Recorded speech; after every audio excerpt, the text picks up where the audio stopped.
basically we were actually talking about how to create a function that will be passed along as an argument into a parameter into another function. So this has got two ways. We can actually use the declarative function statement. We can even use an anonymous function inside our parameterized declarative function. So in this last video of this chapter, we'll be mostly looking or focusing on the concepts of using a function inside another function, whether it be a named declarative function or a function expression like an anonymous function. So when we talk about function inside another function, we will simply create a calculator, a small piece of calculator code that will take in either a sum or a subtract function to calculate two of its values. And this won't be too useful in real life, but I'm here to show you the implementation of our function. And the next thing that I'll be showing you is about the anonymous function, how to directly include our anonymous function inside our parameter as an argument. And the last thing that we'll be looking about is how to return an anonymous function perhaps into a declarative function inside a declarative function. So this will be really interesting.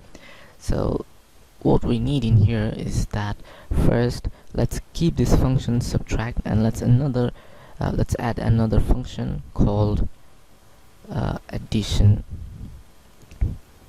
and in here too we'll be passing in two parameters, the first val and the second val, and within the body we'll be actually returning the sum of the first val with the second val. And let's end this with a semicolon, and let's save this. And now finally we're going to create our calculator function that will calculate both these values. So this function will be naming it as calculate perhaps, and this will take three parameters, and the last parameter will actually be a function. In this case we'll be using a declarative function because this calculator function inside our this calculate function inside this calculate function is also a function. This calculator is a function inside this calculate function. I'm actually repeating this, and because this is passed as a parameter, we won't be using another set of parentheses like this. So this actually helps the compiler to understand that we are not referring to a general or a regular function, but we are referring to a parameterized function inside our calculate declarative statement. So let's create the body of this function. Body will be actually a little confusing, but I'll be explaining it to you. So first let's use the return keyword, and now we are going to define what this calculator function is going to do. So let's call this first val, and the second parameter it will be taking it to be second val. And now let's end this. I'll be explaining this entire thing once I show you the result of this. So let's create a variable and call it cal, and this will take into take the calculate function with arguments inside it. So this calculate function will take suppose let us use even numbers for simplicity. Let's use a 2 for the first parameter as the argument of the first parameter, and let's use 4 as the argument of the second parameter, and finally for the third parameterized function we'll be using addition. So what we are doing in here is that this we are passing this addition argument, we are passing this addition function as the argument inside this calculate function. I've already told you that the third parameter in this calculate function. When we declared this calculate function, we have actually created another parameter that is also a function. So I have passed this addition function inside this calculator parameter, and let's see what happens once we pass this inside our alert function. Let's call cal inside alert, and let's open the first code.html inside our browser. Remember to always open your HTML pages, because JavaScript won't run by its own. So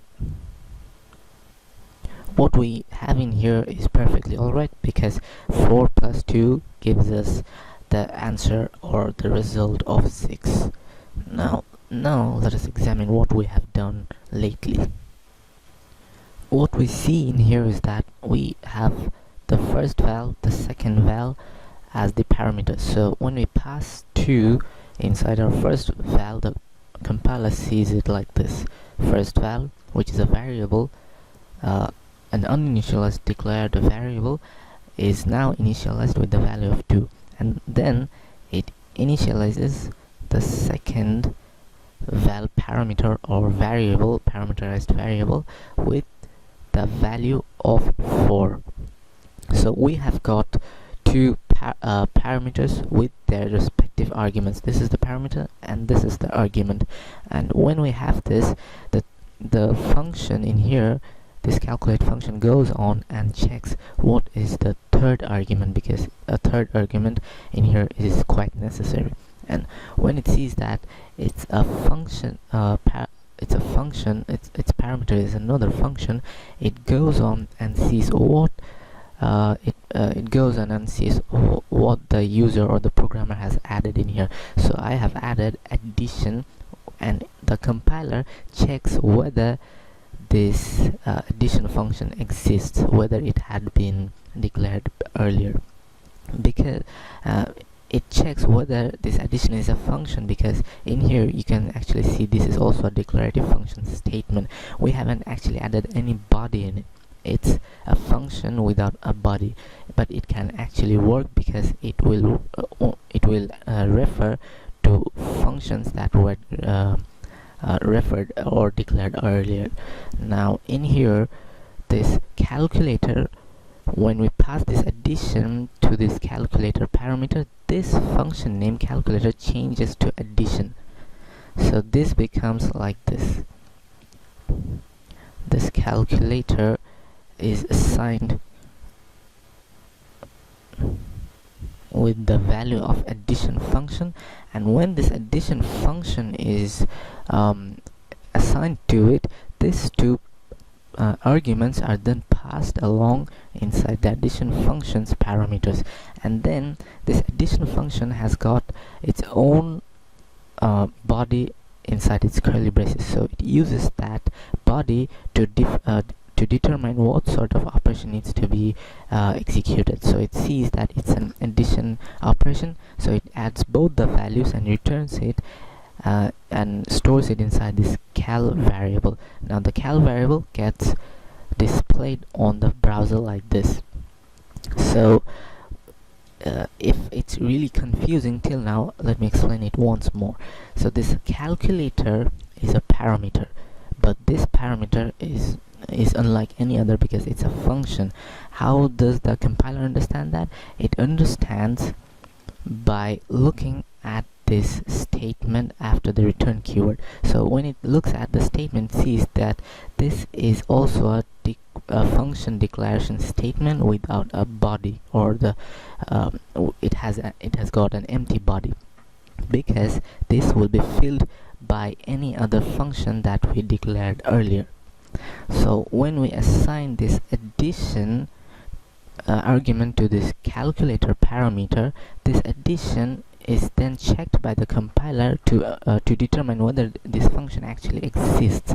So it sees that it exists, and now then the compiler goes on and it includes that addition function's body with this return statement, and adds both the values that are passed along as the previous arguments, and then it produces the answer and stores it inside this variable.